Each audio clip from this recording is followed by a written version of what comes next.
Hey guys, welcome back to our channel. ఈ రోజైతే నాకు ఖచ్చితంగా గుర్తుండిపోతుంది నవంబర్ 9. ఈ రోజైతే మా మామయ్య గారు చనిపోయి కరెక్ట్గా సంవత్సరం అయ్యింది. సో లాస్ట్ వీడియోస్లో మీరు ముందే చూసుకుంటే ఏంటి సంవత్సరికం చేశారు కదా అని అనుకుంటారు, కానీ అదేంటో త్రిదుల ప్రకారం చేస్తారంట. సో అందుకని లాస్ట్ మంత్ 29th అయితే చేసాము, కానీ ఆయన చనిపోయింది మాత్రం నవంబర్ 9. సో ఆయన పేరు మీద ఇంకా అర్చన చేపిద్దాంలే అని చెప్పి ఇంకా సరేలే అని మేము పెదకాకాని అయితే వెళ్ళాము. ఫుల్ జనాలు ఉన్నారు సండే అయినా కూడా అసలు. కానీ మాకేం సంవత్సరికాలు అలా ఏం ఉండవు, కానీ ఇటు సైడ్ అందరూ సంవత్సరికాలు కొత్తగా చేస్తారు. సో అందుకనే అందరూ చేస్తున్నారని చేయడం తప్పించి మనకి ఉన్నవి మాత్రమే చేసుకోవాలి, లేనివి చేసుకోకూడదు, అదైతే నాకు తెలుసు. సో అందువల్లే నేను అసలు అలాంటి మూఢనమ్మకాలైతే అస్సలు పట్టించుకొని దేవుడికి దూరంగా ఉండమని అయితే దేవుడు మనకు చెప్పలేదు.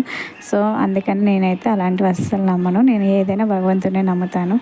సో ఇంకా అలాగే ఇద్దరం 335 ఒత్తులు అయితే వెలిగించేసాము. ఇంకా 365 ఒత్తులు అయితే వెలిగించేసి ఇంక ఇంటికైతే వచ్చేద్దాము అని అనుకున్నాము. కానీ సడన్గా అనుకున్నాము, సరే ఆయన పేరు మీద ఒక 20 మందికి టిఫిన్ పంచితే బాగుంటుందేమో అని చెప్పి సో టిఫిన్ పంచుదామని అనుకున్నాము. ఇంకా సరేలే అని చెప్పి ఇంకా అక్కడే దగ్గరలో ఉన్న టిఫిన్ షాప్లో అయితే ఇంకా టిఫిన్ అయితే తీసుకొని ఇంక 20 మందికి అయితే పంచేశాను. నిజంగా భగవంతుడు కానీ ఆ మామయ్య గారి ఆశీస్సులతో ఇంకా నేను కొంచెం మంచిగా డబ్బులు కనుక వస్తే ఇంతకన్నా ఎక్కువ మందికే పంచుతాను. ఎందుకు అని అంటే నాకు మనం దాచుకుంటే ఏముంది, ఇంట్లో వాళ్ళకి అస్సలు పెట్టకూడదని అయితే నాకు అర్థమైంది. సో అదేదో వాళ్ళకి ఇస్తే వాళ్ళు మన పేరు చెప్పుకొనైనా తింటారు కదా.